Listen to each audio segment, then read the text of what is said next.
Good morning, everyone. My name is Thomas Lee, and I am be happy to be a guest this morning to talk to you as to be a part of the King Drew Career Talks um, series. And so, one of the things that I'd love to do as to get started is number one, to let you know that a little bit about me and possibly why I was invited.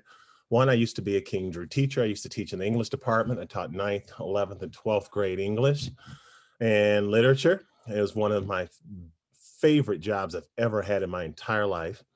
And I've had some pretty interesting careers and lifetimes. I played professional baseball. I was an educator now and worked at King Drew. And now I run a nonprofit called Friends of the Children Los Angeles. I know you all are super tech savvy, so you ever get a chance, I'd love for you, and I'm going to put the website in the chat. And the website is friendsla.org, so you can learn more about what we do. And so friendsla.org, Friends LA is what we do is provide long-term mentoring support to children impacted by foster care. And what does that mean, long-term mentoring support? We're kind of a mentoring program that's unlike anything else that you may have ever heard of, because our mentors are all paid professionals whose job is solely dedicated to working with 8 children apiece from kindergarten all the way until they graduate high school. So it's a 12 plus year commitment. Each one of our mentors, we call them friends, each friend signs up for, and then that's their job. They are professionals at this work.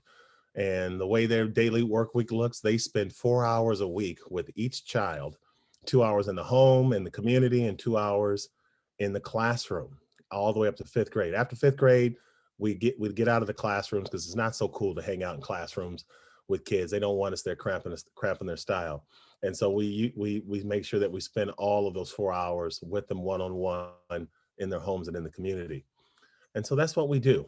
And why it's so important, especially mentoring, is that no one um, becomes successful all by themselves. I'm sure there's been some that have tried and some maybe even successful, but the majority of us, we stand on the shoulders of others who have been really instrumental in our lives and made a big difference. And so I truly believe in the power of mentoring. I've had quite a few mentors, and I've also mentored many young people, as you can imagine. You know, all of us teachers, I don't know if you know this, but there are many students that we are all still connected with. And we're fortunate enough that they allow us to stay in their lives so we can possibly provide support later in life when they leave King Drew, go off into their careers, do unbelievable things in the world. But again, they also see the value in having strong social supports and social connections. So let me just tell you all of this before we dive in, because I know we don't have a lot of time. We're going to have to stop at 11.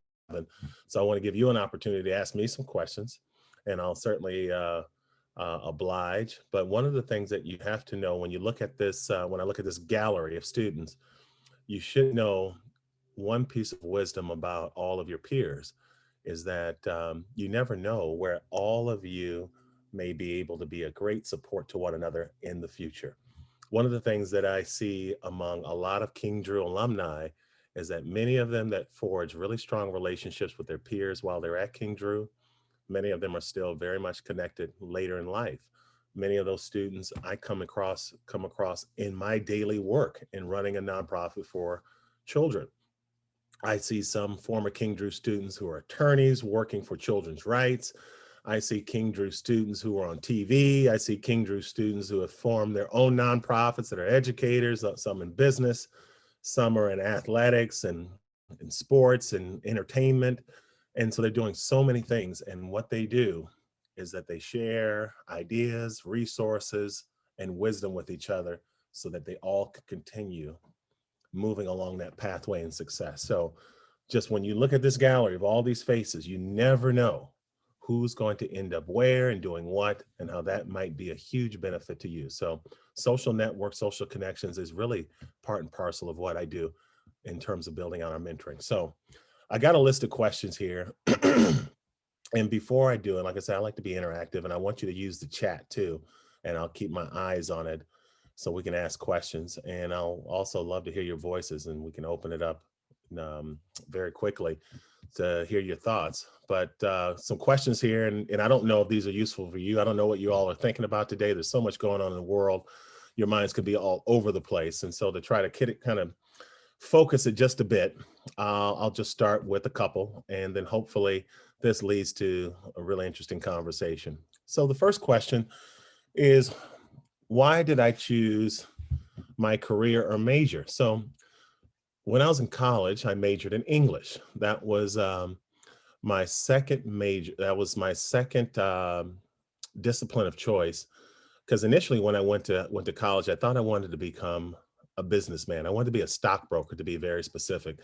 I really thought that my future was going to be in making big money, working on Wall Street, that kind of thing. But then, after really taking a few classes, realized that wasn't my calling. And so quite a few years later, after playing professional baseball, is when I realized my real calling was trying to make sure to inspire the future, working with children. And English became my subject major of choice, is because I loved reading when I was a little boy, and then I lost that love of reading, and I was able to regain it while in college. So imagine that. Loved reading as a boy, lost it, and it was gone until I was all the way into my mid 20s. And I took a class in the classics and read Homer's Iliad and Odyssey. I read Dante's Inferno.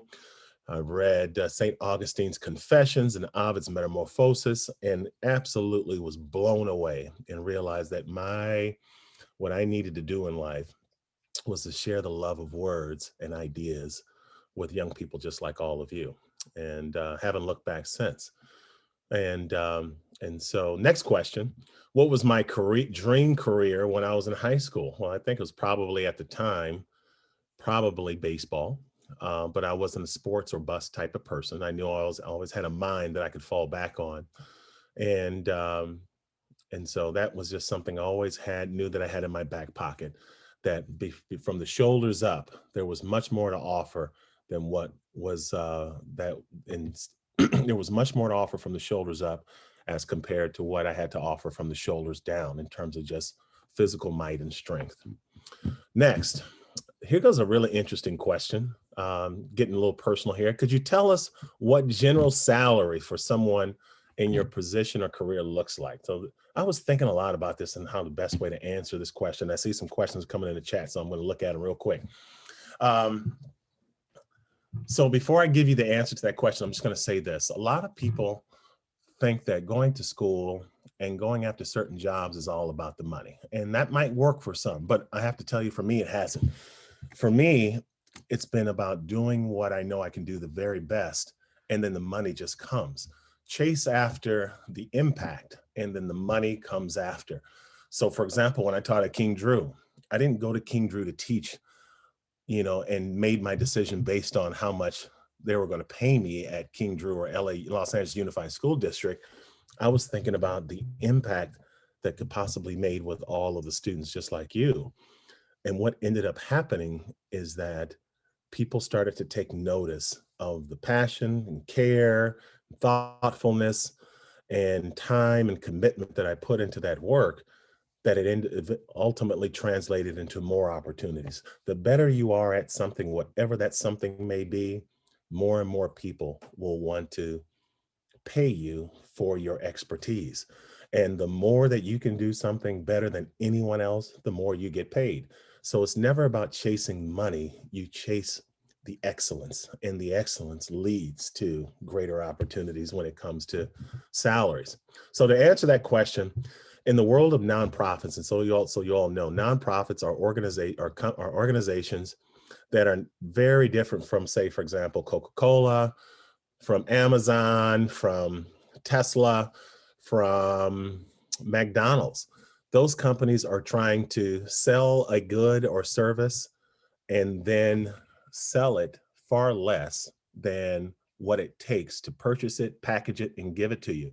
So that way they end up receiving large margins of profit. And so those are for-profit companies. Nonprofit is when you're giving a service and you're not looking to become enriched by it. What you care about most is delivering a service. And so all that matters is having enough money in the bank to provide those services. And so you're not trying to save them for yourselves, for your own personal benefit. You're only trying to bring in enough money to be even with the services that you're providing. So for example, with Friends LA, we're trying to make sure that we provide mentoring services to as many children across Los Angeles County. Right now, we currently serve 240 children and families across South LA and Antelope Valley.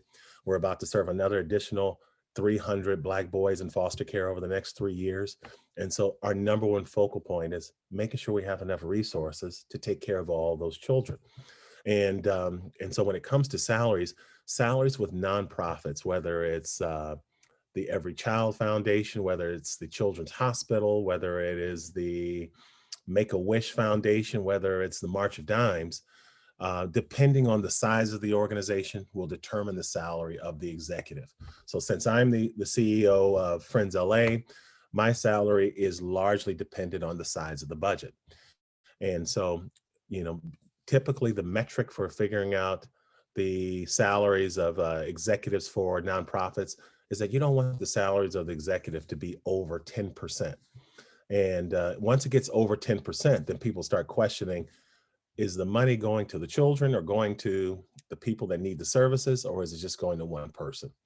And so it never goes beyond 10%. When you get to those super large nonprofits, 10% could be extraordinary amount of wages. So usually a little bit below, between 7 and 10% is the metric. So I'm gonna let you guys do the math. And so for an organization that's say a size of say a $3 million a year organization, you do the math, 7 to 10% is usually the salary. With a nonprofit that's $100 million a year, it's going to be a little bit smaller than about 5 to 7%. Because again, you think about a $100 million organization, 5 to 7% is a large salary. So that's typically the metric for figuring out salary. So let me take a look in this little chat here.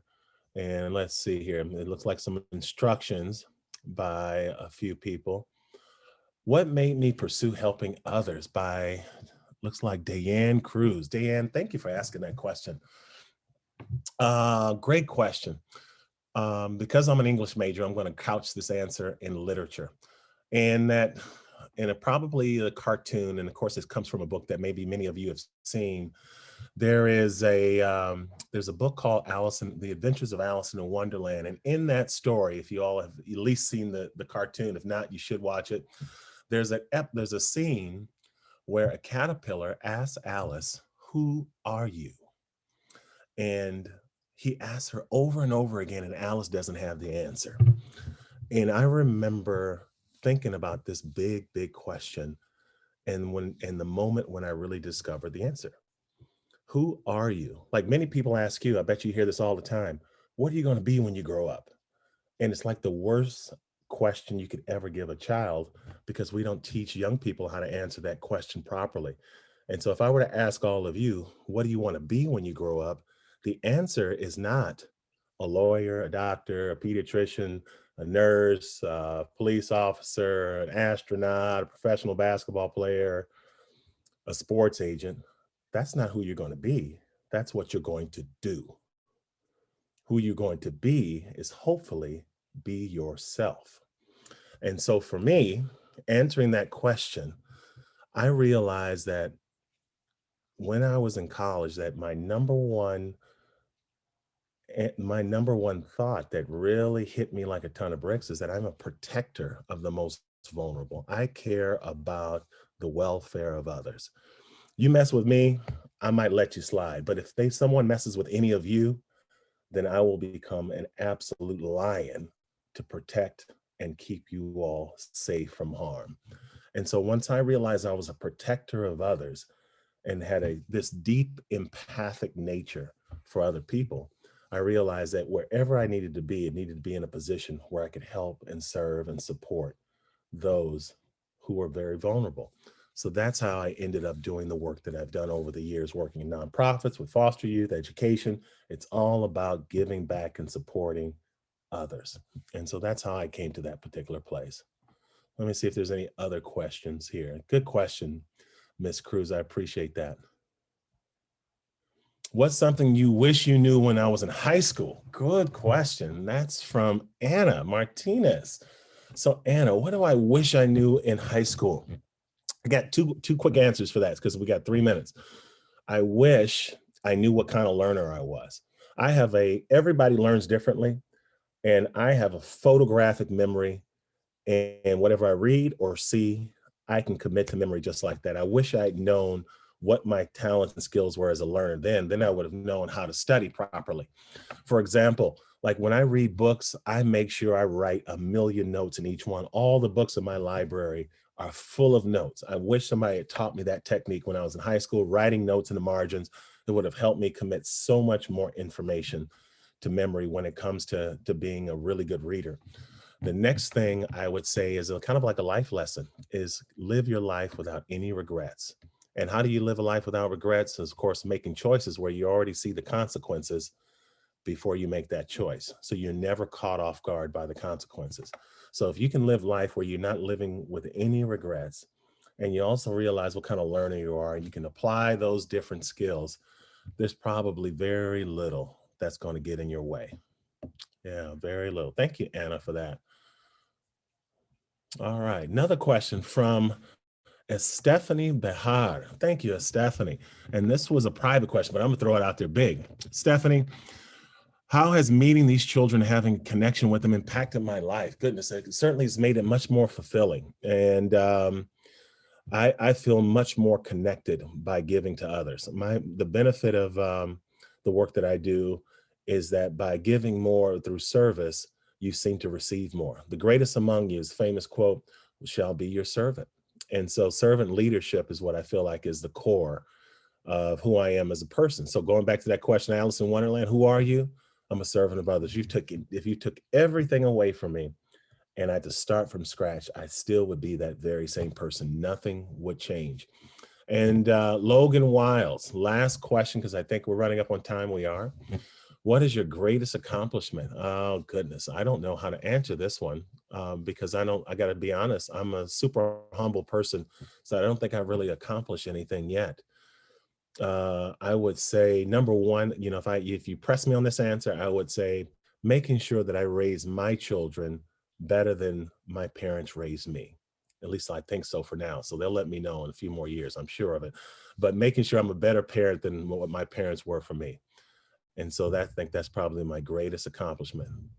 They're here at home too doing virtual learning. So they may photobomb this before we get off this call. So you'll get a chance to meet them. Any other questions? And I'm sorry we don't have more time. I got a feeling this group has a lot more great questions to ask. Sherilyn Ochoa, okay, you're gonna be our last one. For the people who do not know what they want to do in the future, what advice do you have? Goodness gracious, great question, Sherilyn. Sherilyn, I would say explore, explore, and explore. Find your spark. Have a growth mindset and try to test out every opportunity that's out there to see what really sticks and what makes you feel completely whole and excited about doing it. And a person once said, you should try to find things that you will do for free. And when it comes to finding it, to kind of figuring out what you want to do in the future, what would you do for absolutely free? Like if you told me there was going to be a book club and somebody's, you know, there's an opportunity to teach, say, some William Shakespeare or to teach August Wilson, I would be there for free to be a part of that experience, to share it with all of you. So find out what you would do for free, and that'll be the beginning of figuring out what you want to do in the future. What would you do on your own, any day, all day, because it's just something that is in you and that you love to do. Thank you for all those wonderful questions. Ms. Thigpen, Ms. Cooper, Ms. Soto, Evelyn, and Olu, thank you so much for inviting me, and I hope this was a good use of your time. Thank you, Mr. Lee. We appreciate you. I appreciate you too.